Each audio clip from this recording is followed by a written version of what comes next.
The lighting industry today, with the assistance of the American Lighting Association and its members, is helping consumers understand this incredible variety of product categories that are available today, probably more than at any other time in the history of illumination, going back to 1879 when Edison invented the first light bulb. There are probably more choices in light bulbs, more choices in fixtures, more choices in design ideas than there have ever been. Today's marketplace, the kitchen is such a major part of people's lifestyle that they really need to consider a number of different components of how good kitchen lighting comes together. Initially, we have to start with what we call in the lighting industry task lighting. That's the kind of lighting that you actually need to have enough of to be able to do tasks well.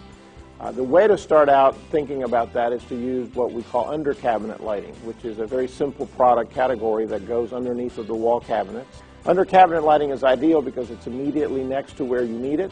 It comes available in a whole range of different product categories in terms of light sources. You can have it today in fluorescent lighting, which they make in very, very excellent color quality so that you can actually have it matching the color of the other lights in the kitchen. There's a type of under cabinet lighting called xenon. It's a type of incandescent lighting that produces a very high quality of white light. And then you also have the more traditional halogen sources that are, again, similar to the xenon, except we're moving a little bit away from the halogen because they tend to get a little bit too hot.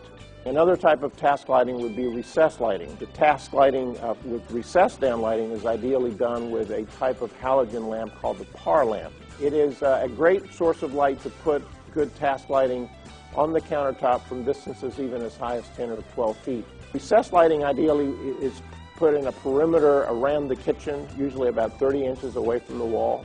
And it also does not create too many shadows because being at 30 inches, the light comes over your shoulder, and yet it's not out far enough that it creates a shadow from the back of your head.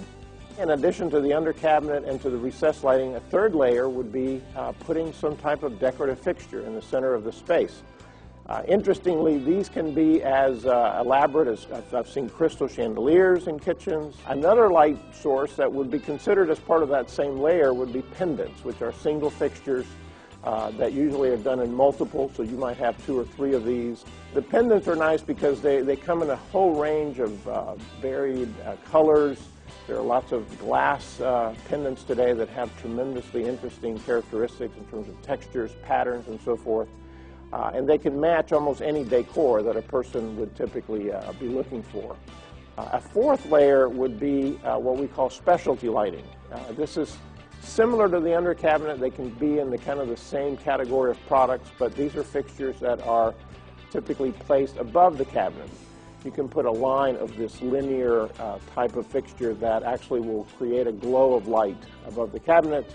It's an excellent source for just creating a nice glow in the space. In summary, the American Lighting Association has typically been in the forefront of providing information about how to better light our spaces, and that's why consumers need to visit American Lighting Association showrooms where they'll find specialists that can assist them in making decisions about more specifics of which of these types of lighting fixtures would work well for them.